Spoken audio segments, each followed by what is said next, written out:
الحمد لله الحمد لله رب العالمين، والصلاة والسلام على سيدنا ونبينا وحبيبنا ومولانا محمد خاتم النبيين وإمام المرسلين وقائد الغر المحجلين والوفد المتقبلين، وعلى آله وأصحابه أجمعين، وعلى كل من تبعهم بإحسان إلى يوم الدين. اما بعد، اللہ تبارک و تعالی نے قرآن کریم میں ایک جگہ ارشاد فرمایا، وَإِن تَعُدُّوا نِعْمَةَ اللَّهِ لَا تُحْصُوهَا إِنَّ الْإِنسَانَ لَظَلُومٌ كَفَّارٌ، کہ اگر تم اللہ تبارک و تعالیٰ کی نعمتوں کو گننا چاہو کہ اس کی کتنی نعمتیں مجھ پر ہیں تنہا ایک آدمی پر، تب بھی اس کو گن نہیں سکو گے، کیونکہ وہ گنتی اور شمار سے کہیں زیادہ ہے. گنتی ختم ہو جائے گی، اللہ تبارک و تعالیٰ کی نعمتوں کا شمار ختم نہیں ہوگا. ان الانسان لظلوم کفار، بے شک انسان بڑا ظالم، بڑا ناشکرا ہے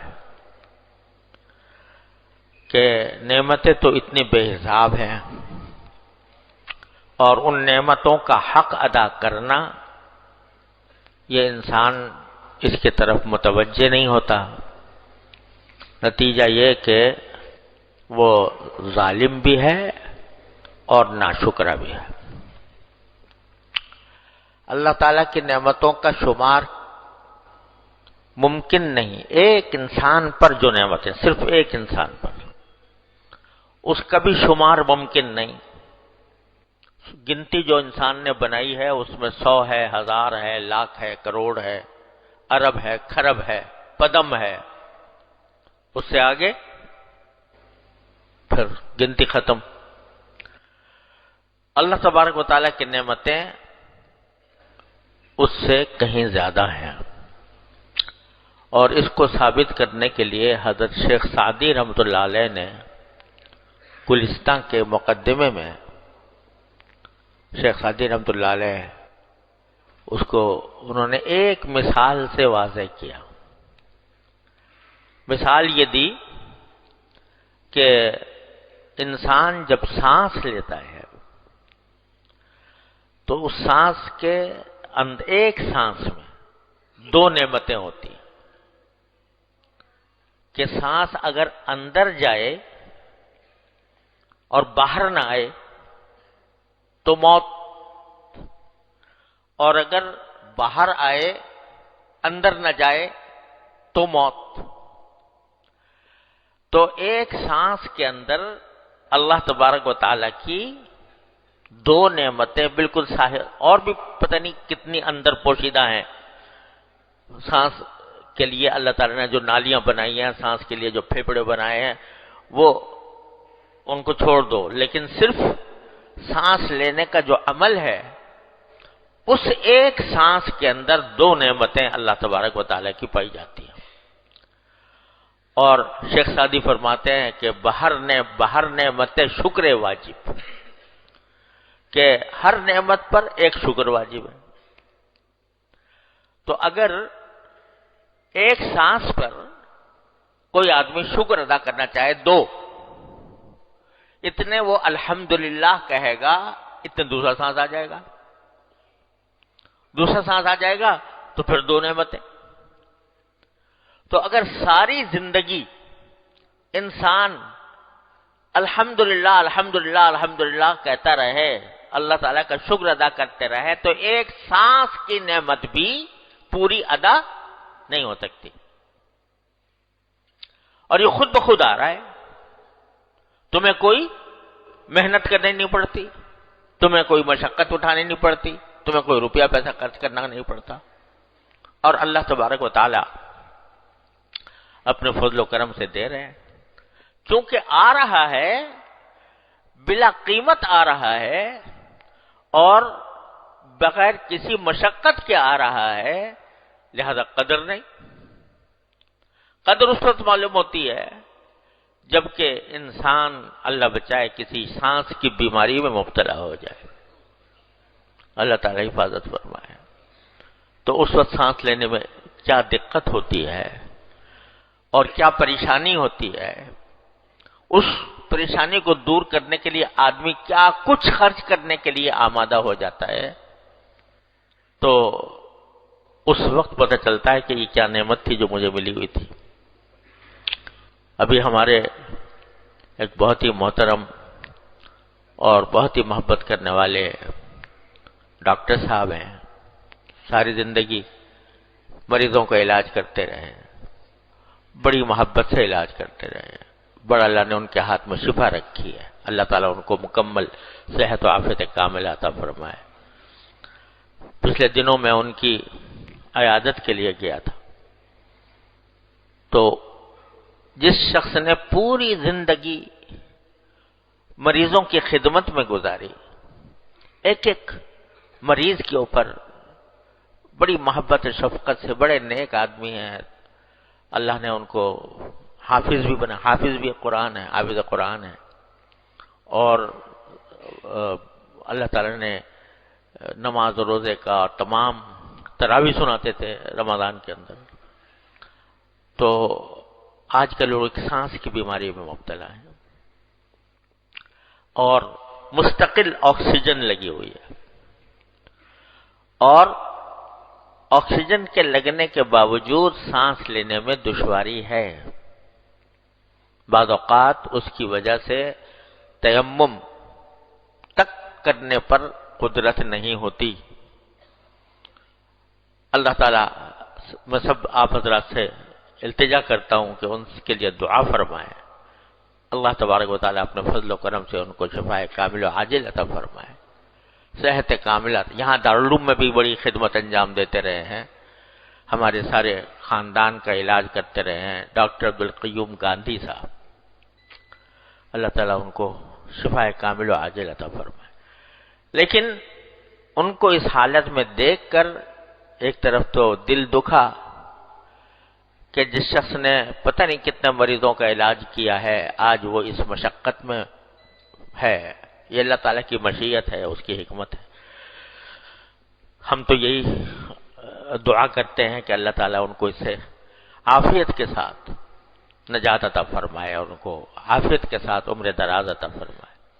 لیکن اس کو اس حالت میں دیکھ کر دکھ کے ساتھ یہ احساس ہوا کہ اللہ تعالیٰ نے بے قیمت ہمیں جو سانس لینے کی توفیق اور صلاحیت عطا فرما رکھی ہے کہ بغیر کسی محنت و مشقت کے سانس چل رہا ہے، جب تک چل رہا ہے اس وقت تک زندہ ہے، ایک مرتبہ سانس بند ہو جائے ختم۔ تو شیخ سعدی فرماتے ہیں کہ اگر صرف ایک سانس کی نعمت کو بھی تم اگر شمار کرنا چاہو اور اس کا شکر ادا کرنا چاہو تو کر نہیں سکتے۔ اب یہ ایک سانس کی ہے، اپنے وجود کے سر سے لے کر پاؤں تک دیکھ لو، ایک ایک جز اس کا، ایک ایک اس کی رگ، ایک ایک اس کا پٹھا، یہ کیسی نعمت ہے جو اللہ تعالیٰ نے عطا فرمائی ہوئی ہے۔ اب میں نے کہا تھا پچھلی مرتبہ کہ اللہ جل جلالہ نے جو کچھ نعمتیں عطا فرما رکھی ہیں ہمارے جسم میں ہوں یا جسم سے باہر ہوں، ان نعمتوں کا صحیح استعمال کرے آدمی تو یہ نیکی ہے، یہ انسان کے درجات بلند کرنے کا راستہ ہے، اللہ تبارک و تعالیٰ سے قرب کا راستہ ہے کہ اس نعمت کی قدر کر کے اس کو صحیح استعمال کرے، تو یہ نیکی کا راستہ ہے۔ اور اگر اللہ تبارک و تعالیٰ کی دی ہوئی نعمتوں کا غلط استعمال کرے، یعنی اس کو اللہ تعالیٰ کی مرضی کے خلاف جن کاموں سے اللہ تبارک و تعالیٰ نے روکا ہے ان میں ان نعمتوں کو استعمال کرے تو اسی کا نام گناہ ہے، اور یہی جہنم تک لے جانے والا راستہ ہے۔ اللہ تعالی ہر مسلمان کو محفوظ رکھے۔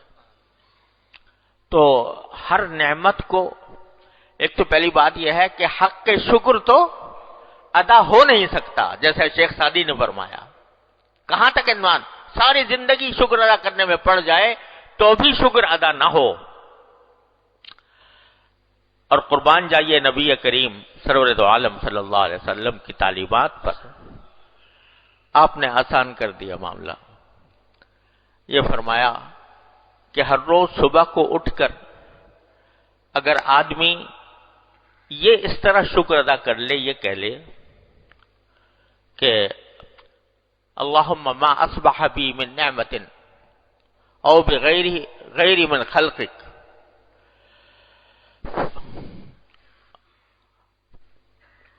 اللہم ما اصبح بی من نعمت او باحد من خلقک فلک الحمد ولک الشکر۔ اے اللہ، آج کے دن میں جو کچھ نعمتیں آپ کی مجھ پر ہوں گی یا آپ کی مخلوق میں سے کسی اور کے اوپر ہوں گی، تو میں اللہ ان سب کا شکر ادا کرتا ہوں۔ تو رسول کریم صلی اللہ علیہ وسلم فرماتے ہیں کہ یہ بندہ ناشکروں میں نہیں لکھا جائے گا، شکر گزار بندوں میں لکھا جائے گا۔ اگرچہ حق تو یہ ہے کہ جب کوئی نعمت نصیب ہو، کم از کم اس وقت اللہ تبارک و تعالیٰ کا شکر ادا کرے، لیکن اگر اتنا بھی کر لے کہ صبح کو یہ کہہ دے کہ ما اصبح بی من نعمت او باحد من خلقک فمنک وحدک لا شریک لک، میں بھول گیا تھا لفظ، کہ اللہم ما اصبح بی من نعمت او باحد من خلقک فمنک وحدک لا شریک لک فلک الحمد ولک الشکر۔ اے اللہ، جو بھی نعمت مجھ پر ہو رہی ہے یا آپ کی مخلوق میں سے کسی پر بھی ہو رہی ہے، تو وہ خالص آپ کی طرف سے ہے، آپ کا اس میں کوئی شریک نہیں۔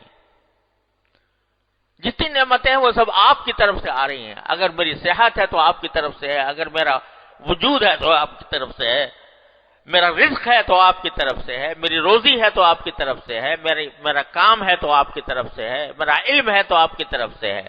فمنک وحدک لا شریک لک، آپ کے سوا کوئی شریک نہیں، آپ کے اندر آپ کی اس نعمتوں میں کوئی شریک نہیں۔ فلک الحمد ولک الشکر، تو اللہ آپ ہی کی تعریف ہے، آپ ہی کا شکر ہے۔ تو رسول کریم صلی اللہ علیہ وسلم فرماتے ہیں کہ جو بندہ روزانہ کم از کم یہ جملہ کہہ لے تو وہ شکر گزار بندوں میں اللہ تعالیٰ لکھ لیں گے اس کو۔ اگرچہ حق تو شکر کا کسی بھی طرح ادا نہیں ہو سکتا، لیکن اگر اتنا بھی کہہ لے تو اللہ تبارک و تعالیٰ اس کو شکر گزار بندوں میں رکھ لیں گے۔ رسول کریم سرور دو عالم صلی اللہ علیہ وسلم کا معاملہ تو یہ تھا کہ سراپا شکر، زندگی سراپا شکر تھی۔ ہر قدم پر اللہ تبارک و تعالیٰ کا ذکر و فکر، ہر قدم پر اللہ تعالیٰ کا شکر ادا کرنے سے عبارت تھی، زبان سے بھی اور عمل سے بھی، کہ اللہ تعالیٰ کی دی ہوئی نعمتوں کو اللہ تعالیٰ کے رضا کے کاموں میں استعمال کرنا۔ رات کو کھڑے ہوئے ہیں تہجد میں، اعلان ہو چکا اللہ تعالیٰ کی طرف سے کہ قد غفر لک اللہ ما تقدم من ذنبک وما تأخر۔ اول تو آپ معصوم ہیں، آپ سے گناہ سرزد ہو نہیں سکتا، اور اگر کوئی چھوٹی موٹی کوئی لغزش ہو بھی تو آپ کی اگلی پچھلی ہم نے سب معاف کر دی ہیں۔ اور پھر بھی رات کو تہجد میں کھڑے ہیں اور پاؤں پر ورم آ رہا ہے۔ حضرت عائشہ صدیقہ رضی اللہ تعالیٰ عنہ پوچھتی ہے کہ یا رسول اللہ، آپ کیوں اتنا اپنے نفس کے اوپر مشقت ڈالتے ہیں، جبکہ اللہ تبارک و تعالیٰ نے آپ کو یہ اعلان کر دیا ہے کہ آپ کی چھوٹی بڑی لغزشیں اگر ہوں بھی کوئی تو معاف ہیں، تو پھر اتنی محنت کی کیا ضرورت ہے؟ تو کیا جواب دیا رسول کریم صلی اللہ علیہ وسلم؟ افلا اکون عبدا شکورا، تو کیا میں، جب اللہ نے مجھے یہ نعمت دی ہے کہ میری ساری لغزشوں کو بھی معاف فرما دیا، تو میں کیا شکر گزار بندہ نہ بنوں؟ تو اس نعمت کے شکر پر میں یہ رات کو جو میں کھڑا رہتا ہوں اللہ تعالیٰ کی عبادت کے لیے، وہ شکر ادا کرنے کے لیے۔ آج ذرا سوچو، اگر ہمیں یہ پتہ چل جائے کسی طرح کہ بھئی چھٹی ہے تمہاری، یعنی تمہیں نے کوئی عذاب نہیں ہوگا، جتنے تمہارے گناہ ہیں سب معاف، اگلے پچھلے سب معاف ہیں، اللہ تعالیٰ کی طرف سے اعلان ہو جائے، پھر دیکھو کیا رنگ رلیاں مناتے ہیں کہ بھئی چھٹی تو مل گئی، اب چونکہ چھٹی مل گئی لہذا اب جو چاہو کرو۔ لیکن رسول کریم صلی اللہ علیہ وسلم اس اعلان کے بعد کس درجہ شکر ادا کرتے ہیں۔ صحابہ کرام رضی اللہ تعالیٰ عنہ مجمعین نام لے لے کر رسول کریم صلی اللہ علیہ وسلم بتا دیا یہ جنت میں ہے، یہ جنت میں ہے، ابو بکر جنت میں ہے، عمر جنت میں ہے، عثمان جنت میں ہے، علی جنت میں ہے، سعد بن ابی وقاص جنت میں ہے، عشرہ مبشرہ جن کو کہا جاتا ہے، نام لے کر خوشخبری سنا دی۔ اس کے باوجود خوشخبری سنا دی جنت میں ہے، لیکن حضرت عمر رضی اللہ تعالیٰ عنہ حضرت حذیفہ بن یمان سے پوچھ رہے ہیں کہ مجھے یہ بتا دو کہ اللہ تعالیٰ نے تمہیں منافقین، اللہ تعالیٰ نے رسول کریم صلی اللہ علیہ وسلم منافقین کی فہرست تمہیں بتا رکھی ہے، تو ذرا دیکھو میرا نام تو نہیں ہے اس میں۔ جس کو یہ کہہ دیا گیا کہ عمر جنت میں ہے، حضور نے اپنے زبان مبارک سے فرما دیا کہ میں نے اے عمر تمہارا جنت میں تمہارا محل دیکھا ہے، اور میرا دل چاہتا تھا کہ اس میں داخل ہو جاؤں، اندر جا کے اس کو دیکھوں، لیکن مجھے تمہاری غیرت یاد آ گئی، اس وجہ سے میں اس کے اندر نہیں گیا کہ عمر بڑا غیرت مند ہے، اس لیے میں نہیں گیا۔ یہ کانوں سے سنا حضرت عمر نے کہ میرا جنت میں محل دیکھا ہے رسول اللہ صلی اللہ علیہ وسلم، لیکن اس پر خشیت کا یہ عالم ہے کہ حضرت حذیفہ سے پوچھ رہے ہیں کہ دیکھنا یہ منافقین کی فہرست میں میرا نام تو نہیں۔ اللہ اکبر کبیرہ، کیوں کہ پتہ نہیں اس وقت تو رسول کریم صلی اللہ علیہ وسلم نے یہ فرما دیا تھا، لیکن کہیں بعد میں مجھ سے کوئی غلطی نہ ہو گئی ہو، بعد میں مجھ سے کوئی ایسی حرکت سرزد نہ ہو گئی ہو۔ اور ایک اتنی پیاری بات ایک مرتبہ حضرت فاروق اعظم رضی اللہ تعالیٰ عنہ نے فرمائی، حضرت ابو موسیٰ اشعری رضی اللہ تعالیٰ عنہ سے فرمایا کہ ابو موسیٰ یہ بتاؤ کہ اگر ہمارے ساتھ کچھ ایسا معاملہ ہو جائے اللہ تعالیٰ کی طرف سے کہ جو کچھ ہم نے رسول کریم صلی اللہ علیہ وسلم کے حیات طیبہ میں جو کچھ نیکیاں کی یا جو اعمال ہم نے کیے وہ تو ہمارے پکے ہو جائیں، رسول کریم صلی اللہ علیہ وسلم کے زمانے میں آپ کی حیات طیبہ میں آپ کی موجودگی میں ہم نے جو نیکیاں کی ہیں وہ تو ہمارے لیے پکی ہو جائیں، اور آپ کے بعد ہم نے جو اعمال کیے ہیں ان میں اللہ تعالیٰ ہمیں برابر سرابر چھوڑ دے، برابر سرابر چھوڑ دے۔ کیا مانا کہ نہ اس پر کوئی ثواب ہو اور نہ ہم سے جو کچھ غلطیاں ہوئی ہو ان کے اوپر کوئی عذاب ہو، تو کیا تم اس کو پسند کرو گے کہ حضور اقدس صلی اللہ علیہ وسلم کے زمانے کی نیکیاں تو پکی ہو جائیں، یعنی ان کا اجر اللہ تعالیٰ ہمیں عطا فرمائے، اور آپ کے بعد جو زندگی گزری ہے ہماری تو اس میں ہم برابر سرابر چھوٹ جائیں کہ نہ عذاب ہو نہ ثواب ہو، تو کیا آپ کو پسند ہوگا؟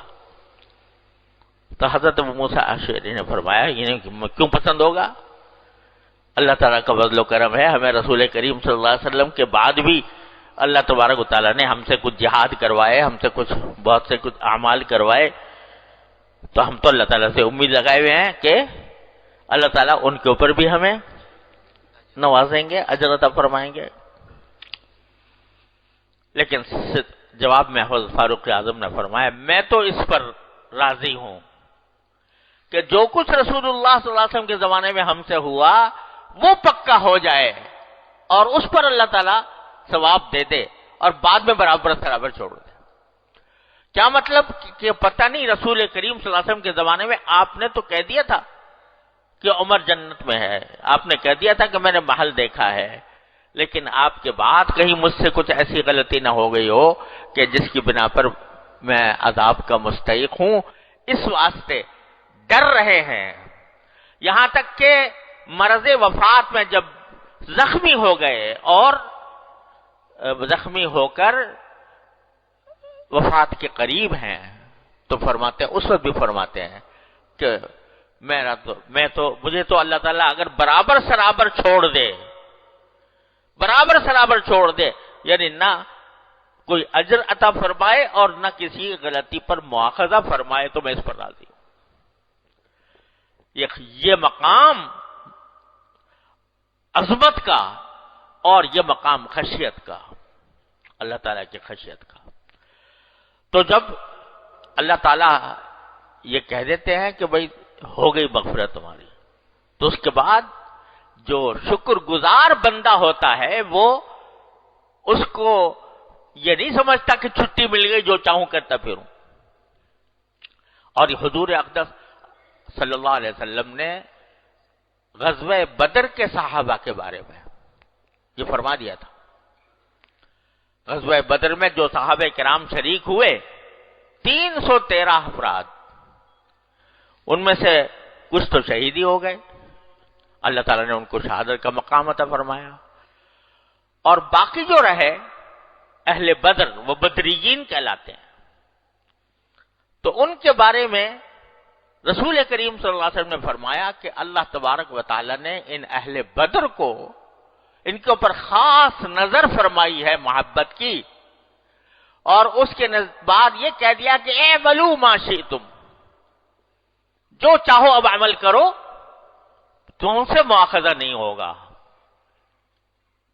یہ جملہ فرمایا، اے اہل بدر جو غزوہ بدر میں شریک ہوئے، اے اہل بدر، اللہ تعالیٰ نے تمہیں رحمت کی نگاہ سے دیکھا ہے، اور اس کے نتیجے میں اب جو چاہو کرو، اعملوا ما شئتم،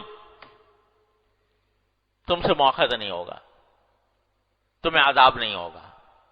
عام اعلان 313 افراد کے لیے، لیکن ان افراد کا حال یہ تھا بدریین کا کہ اس کے باوجود لرزاں ترساں رہتے تھے، اور بجائے اس کے کہ اس عام چھٹی کے اعلان کی وجہ سے وہ اپنے اعمال میں سستی کریں یا والعیاذ باللہ اپنی نعمتوں کو غلط استعمال کریں، اللہ تعالیٰ کے شکر گزار بنے، اللہ تبارک و تعالیٰ کی اطاعت میں، اس کی عبادت میں، اس کی بندگی میں اور اضافہ ہوا، کیونکہ جب یہ نعمت ملی ہے تو اس نعمت کا شکر یہ ہے کہ اس کی عبادت میں اور اضافہ ہو۔ تو اللہ تبارک و تعالیٰ نے ان کو توفیق یہ عطا فرمائی، اسی لیے یہاں تک کہ بزرگوں کا تجربہ ہے کہ اسماء البدریین، اہل بدر کے نام لے کر ان کے وسیلے سے اللہ تبارک و تعالیٰ سے دعا کی جائے تو قبول ہوتی ہے۔ اسی لیے اسماء البدریین کے نام سے الگ رسالہ شائع کر دیا گیا ہے، تاکہ اگر کوئی بدریین کے حوالے سے، ان کے وسیلے سے دعا مانگے تو اللہ تبارک و تعالیٰ قبول فرماتے ہیں۔ تجربہ ہے بزرگوں۔ لیکن بات کیا ہے کہ یہ عظیم نعمت ان کو عطا ہوئی تھی تو اس نعمت کی قدر بھی پہچانی، اور اس نعمت کو اللہ تبارک و تعالیٰ کے رضا کے کاموں میں استعمال بھی کیا۔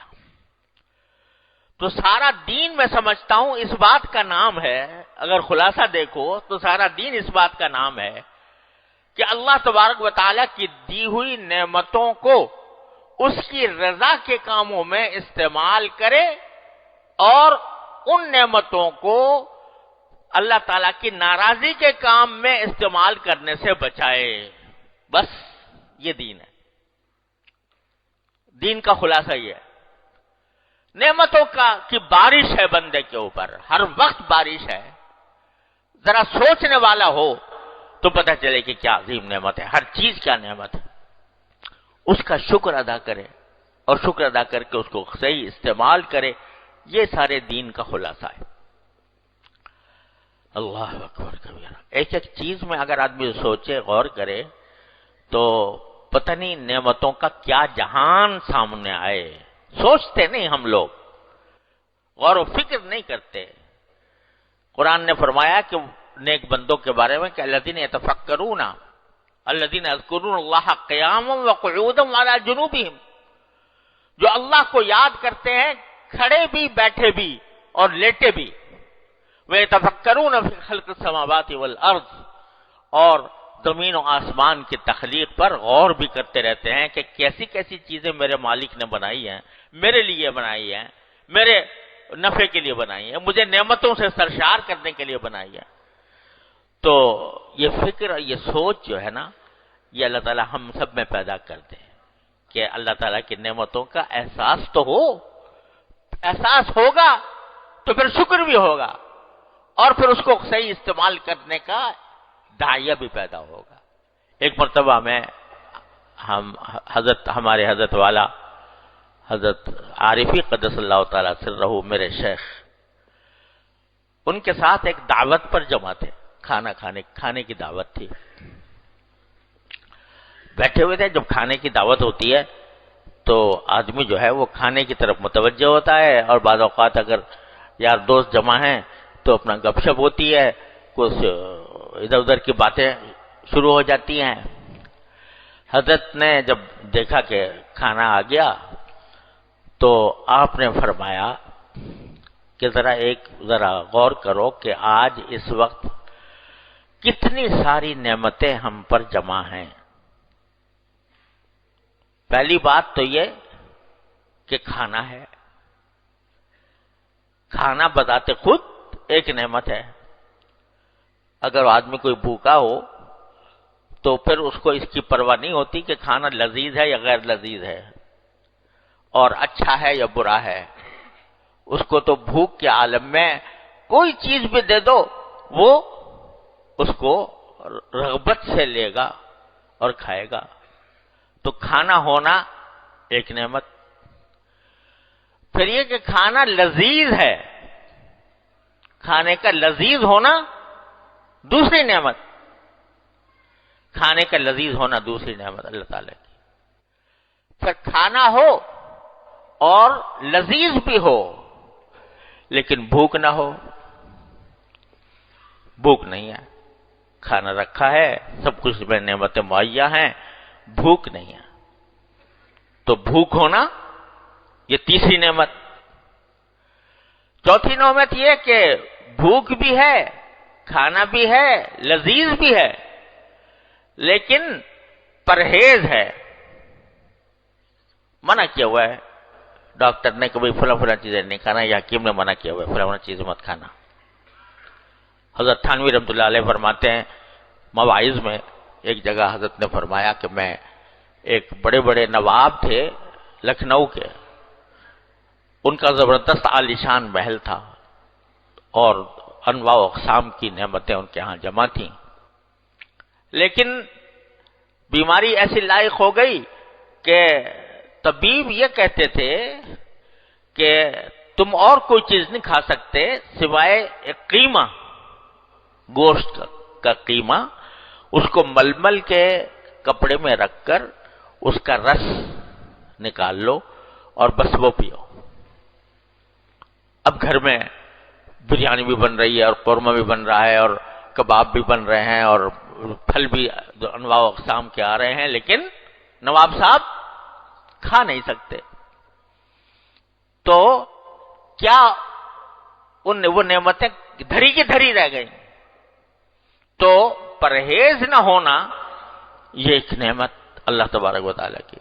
پرہیز نہ ہونا یہ چوتھی نعمت کہ بھائی کھانا ہے، لذیذ بھی ہے اور بھوک بھی ہے اور کوئی پرہیز بھی نہیں، چوتھی نعمت.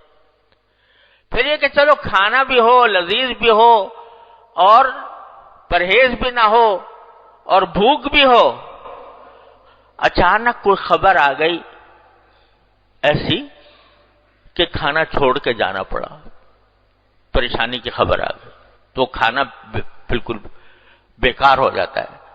کسی کی موت کی خبر آ گئی، کسی کی معلوم ہوا کہ وہ ہسپتال میں جو ہے وہ بالکل اپنے آخری سانس لے رہا ہے، اس کی خبر آ گئی اپنے اجزاء میں سے، تو کھانا کھایا جائے گا؟ نہیں. اللہ تعالیٰ کا شکر ہے کوئی پریشانی نہیں ہے. یہ پانچویں نعمت.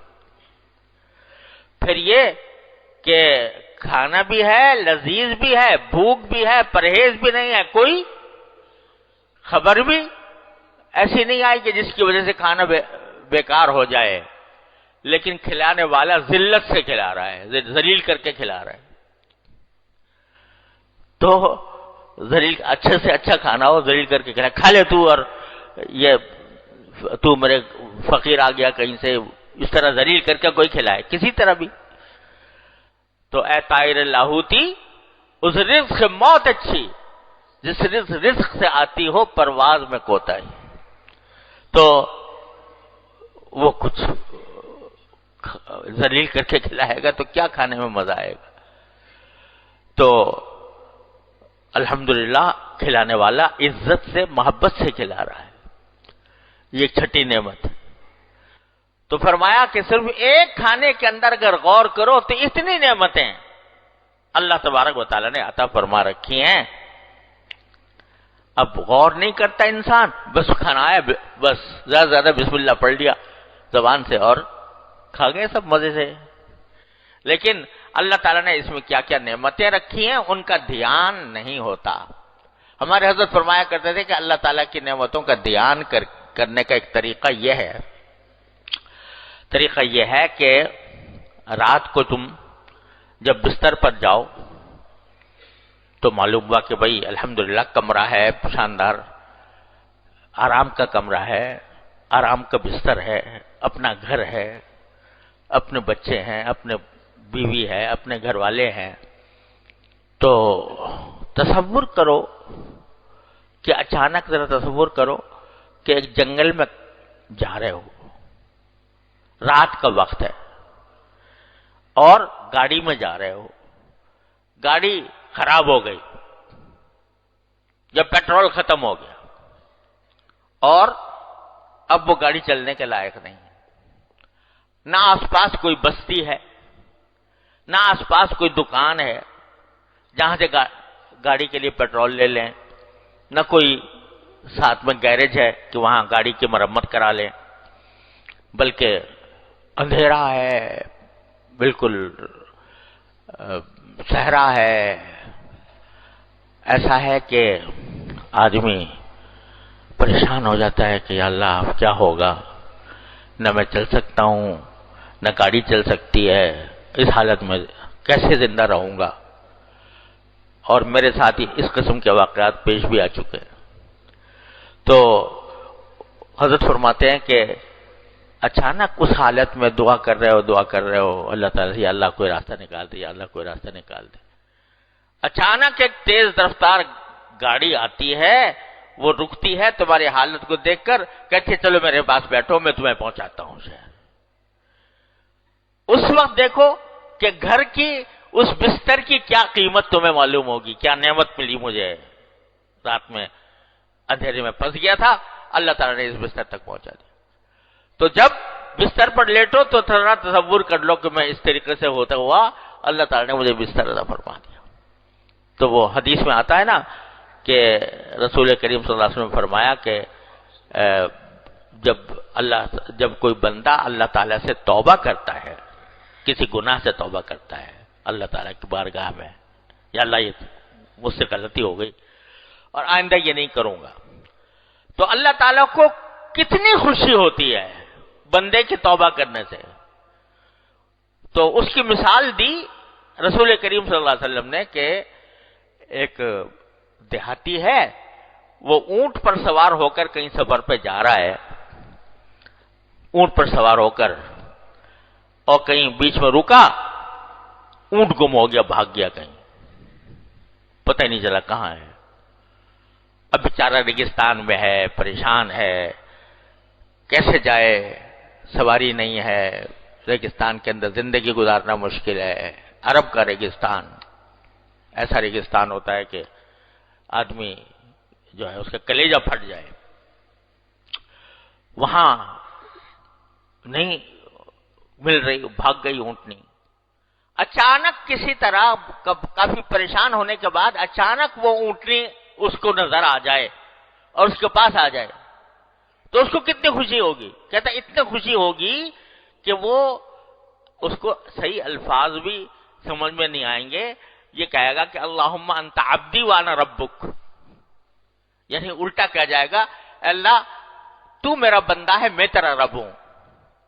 کہنا یہ چاہ رہا تھا کہ میں تیرا بندہ ہوں، تو میرا رب ہے، لیکن خوشی کی عالم میں اپنے حواس سے کھو بیٹھا اور الٹا کہہ گیا کہ اللہ میں تیرا رب ہوں، تو میرا بندہ ہے۔ اتنی خوشی ہوئی اس کو اچانک اونٹنی مل جانے سے کہ حواس سالم نہ رہے۔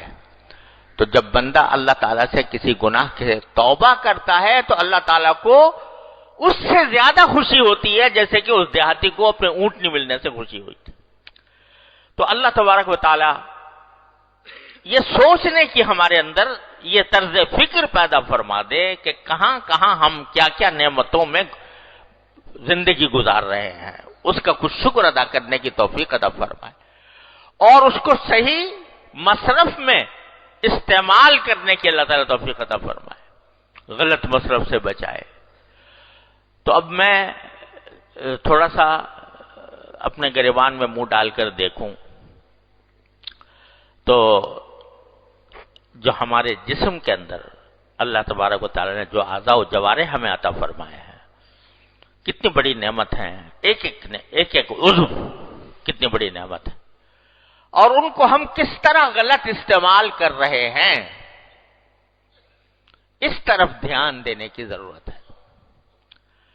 اس کو غلط استعمال کرنا یہ سرکاری مشین ہے جو اللہ تبارک و تعالیٰ نے تمہارے نفع کی خاطر مفت عطا فرمائی ہے، اور تم اس کو اس کی نافرمانی میں استعمال کرو۔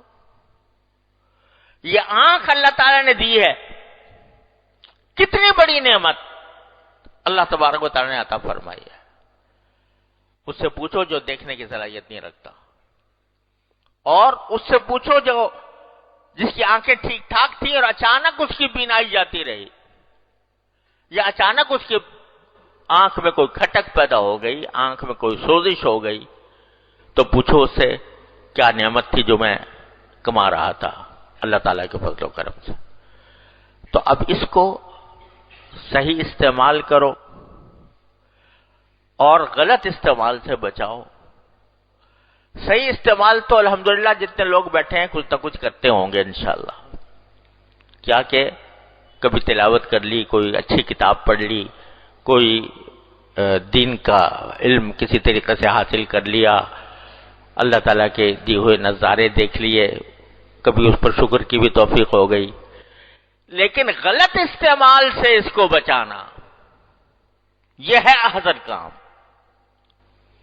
اللہ تعالیٰ نے یہ نعمت دے کر یہ بھی فرمایا ہے کہ میں نے نعمت تو دی ہے، اور اس لیے دی ہے کہ تم میری کائنات، میری پیدا کی ہوئی کائنات کی لذتوں سے فائدہ اٹھاؤ، ان کو دیکھو، اور اس سے اللہ تبارک و تعالیٰ کی قدرت کاملہ اور حکمت بالغہ کا ادراک کرو۔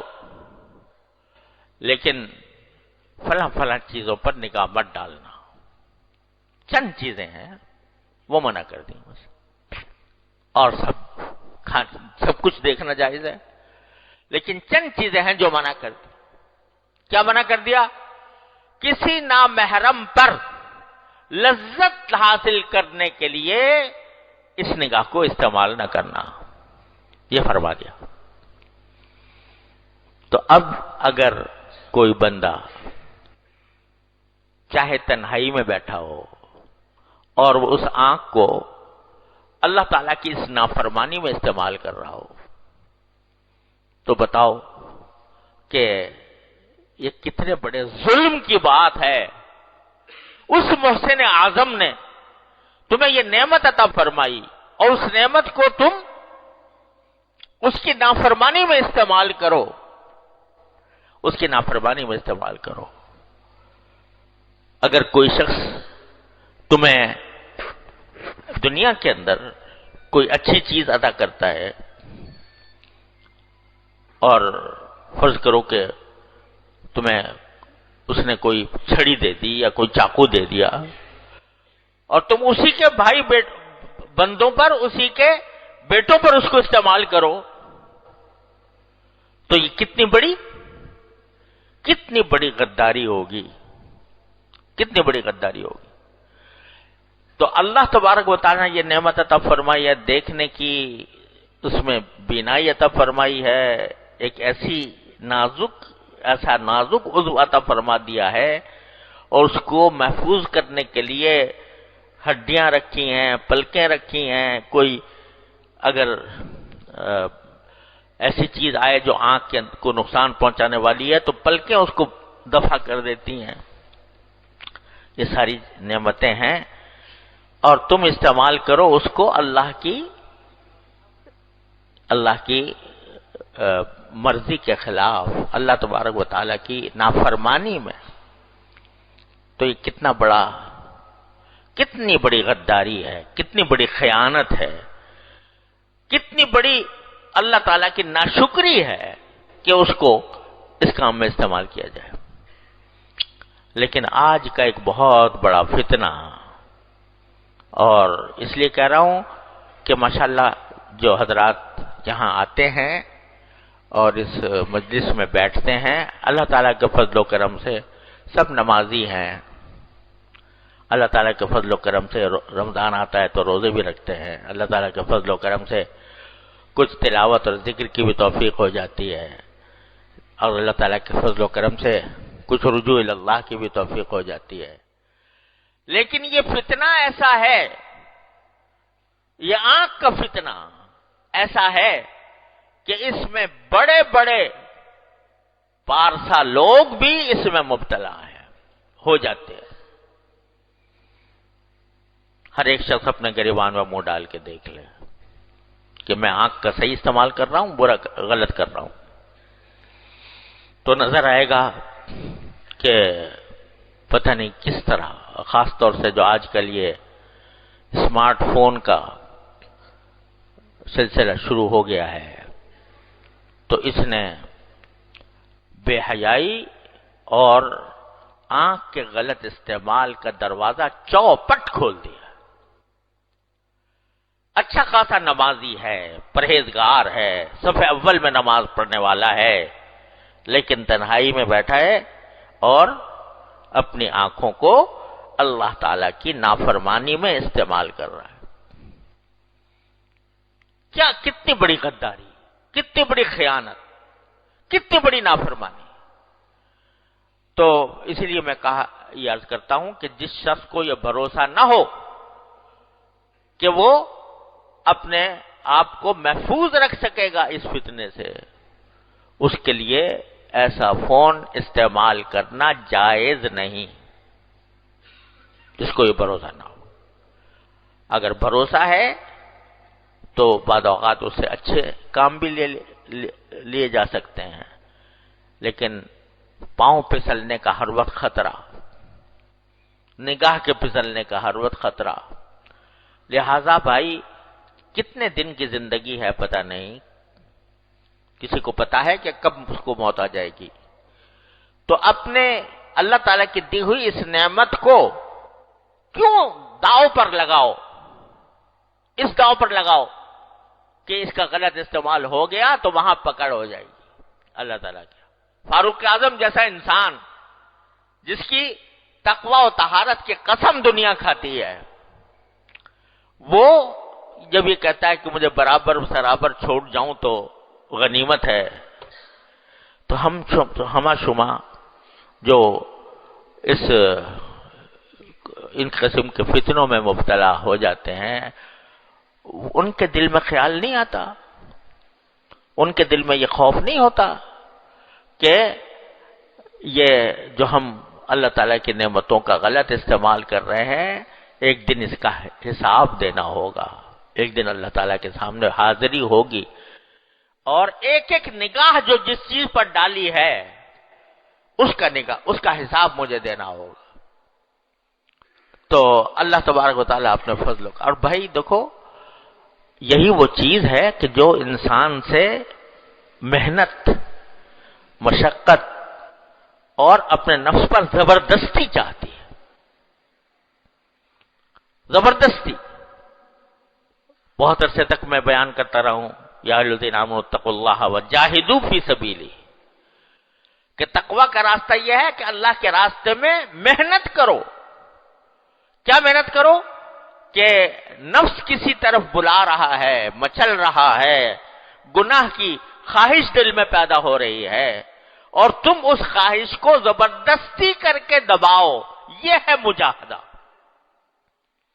اور اس مجاہدے کے ثمرات یہ ہوتے ہیں، حضرت تھانوی رحمۃ اللہ فرماتے ہیں کہ جتنا انسان اپنے نفس کو، نفسانی خواہشات کو روکتا ہے اللہ کے لیے، اتنا ہی اللہ تعالیٰ سے قرب بڑھتا ہے۔ وَأَمَّا مَنْ خَافَ مَقَامَ رَبِّهِ وَنَهَى النَّفْسَ عَنِ الْهَوَىٰ فَإِنَّ الْجَنَّةَ هِيَ الْمَأْوَىٰ، جو اپنی خواہشات کو اللہ کے لیے روکتا ہے۔ دل تو مچل رہا ہے، بہت بے شک مچل رہا ہے، نفس بھی آمادہ کر رہا ہے، شیطان بھی آمادہ کر رہا ہے، لیکن مجھے یہ اللہ تعالیٰ کے سامنے جواب دینا ہے، اپنی ایک ایک نظر کا جواب دینا ہے۔ اس کا احساس کر کے جب آدمی اپنے اوپر زبردستی کرتا ہے تو اللہ تبارک و تعالیٰ کے ہاں اس کے درجات میں ترقی ہوتی ہے، تعلق میں اضافہ ہوتا ہے، اللہ تعالیٰ کی محبت اس کے دل میں پیدا ہوتی ہے، اللہ تعالیٰ اس سے محبت فرماتے ہیں۔ تو میرے بھائیوں اور بہنوں، اللہ تبارک و تعالیٰ کی نعمتوں کا پہلے تو احساس کرو، کثرت سے سوچا کرو کیا کیا نعمت مجھے ملی ہوئی ہے، اور اس نعمت کو صحیح استعمال کرنے کے لیے اپنے نفس کو زبردستی، اپنے اس پر زبردستی کرو، اور اس کی نافرمانی میں استعمال کرنے سے اپنے آپ پر زبردستی کر کے بچاؤ۔ کیا قیامت آ جائے گی؟ ایک تو تنہائی کے اندر بیٹھے ہوئے دیکھ رہے ہو کچھ، اگر فرض کرو سمجھو کہ اس وقت تمہارا کوئی باپ آ جائے، تمہاری ماں آ جائے، تمہاری بہن آ جائے، تمہاری استاد آ جائے، کیا پھر بھی تمہارا دل مچلتا رہے گا؟ کیا پھر بھی وہ خواہش جو دل کی ہے وہ اسی درجے میں برقرار رہے گی؟ فوراً بند کر دو گے۔ اب کیسے بند کر دیا بھائی؟ یہ کہتے ہو کہ ہمیں اپنے نفس پر اختیار نہیں، ہم بے اختیار ہو جاتے ہیں، ہم جو ہیں مچل جاتا ہے دل، اور ہم اپنے تقاضے کو دبا نہیں سکتے، مجبور ہیں اس کے آگے۔ ارے اب کہاں گئی مجبوری؟ جب تمہارا باپ آ گیا، تمہاری ماں آ گئی، تمہارا استاد آ گیا، تمہارا شیخ آ گیا، پھر کیا کرو گے؟ پھر بھی دیکھتے رہو گے؟ بند کرو گے کہ نہیں؟ کیوں کرو گے؟ اس واسطے کہ طاقت تھی تمہارے اندر بند کرنے کی، اختیار تھا تمہارے اندر بند کرنے کا، احساس ہو گیا کہ میں بدنام ہو جاؤں گا، احساس ہو گیا کہ مجھے سزا ملے گی۔ ارے وہ جو ہر وقت تمہیں دیکھ رہا ہے اس کی پرواہ نہیں، اور اگر اس کی پرواہ ہے تو پھر اسی طرح بند کرو جیسا کہ اپنے باپ، بھائی، استاد اور بڑے کے سامنے بند کرتے ہیں۔ تو اپنے نفس پر یہ زبردستی کرنی ہوگی، اور اسی زبردستی کے ذریعے تم اللہ تعالیٰ تک پہنچو گے۔ یا ایھا الذین آمنوا اتقوا اللہ وجاہدوا فی سبیلہ لعلکم تفلحون۔ فلاح اسی طرح حاصل ہوگی جب اپنے اوپر زبردستی کرو گے، اللہ تعالیٰ کے احکام کی اطاعت کر کے بھی اور نافرمانی سے بچ کر بھی۔ اللہ تعالیٰ اپنے فضل و کرم اپنی رحمت سے ہم سب کو اس کی توفیق عطا فرمائے. اللهم صل على سيدنا مولانا محمد وعلى ال سيدنا محمد كما صليت على ابراهيم وعلى ال ابراهيم انك حميد مجيد. ربنا ظلمنا انفسنا وان لم تغفر لنا وترحمنا لنكونن من الخاسرين. ربنا آتنا في الدنيا حسنة وفي الآخرة حسنة وقنا عذاب النار. اللهم يا ارحم الراحمين لا تدع لنا ذنبا الا غفرته ولا هما الا فرجته ولا دينا الا قضيته ولا حاجة من حوائج الدنيا والآخرة الا قضيتها ويسرتها يا ارحم الراحمين. یا اللہ اپنے فضل و کرم سے ہمارے تمام گناہوں کو معاف فرما. یا اللہ تمام حاضرین و حاضرات کو ان کے تمام جائز مقاصد میں کامیابی عطا فرما. یا اللہ ہم بے ہمت ہیں، ہمت عطا فرما دے. یا اللہ ہم بے حوصلہ ہیں، حوصلہ عطا فرما دے. اپنی نافرمانی سے ہماری حفاظت فرما، اپنے معصیتوں سے ہماری حفاظت فرما. یا اللہ اپنی طاعت کی زندگی عطا فرما. یا اللہ اپنے رضا کی زندگی عطا فرما. ہر طرح کے شر و فتنے سے ہماری حفاظت فرما. یا اللہ ہم میں ہمارے اعزاء احباب میں جو لوگ بیمار ہیں انہیں شفاء کامل و عاجل عطا فرما. یا اللہ جن جن لوگوں نے مختلف دعاؤں کے لیے پرچے بھیجے ہیں، یا اللہ آپ ان سب کی حاجتوں سے پوری طرح باخبر ہے اپنے رحمت سے. ان سب کی حاجتیں عافیت کے ساتھ سلامتی کے ساتھ پوری فرما. وصلی اللہ تعالی علی خیر خلقہ سیدنا مولانا محمد وعلی آلہ واصحابہ اجمعین. آمین برحمتک یا رب.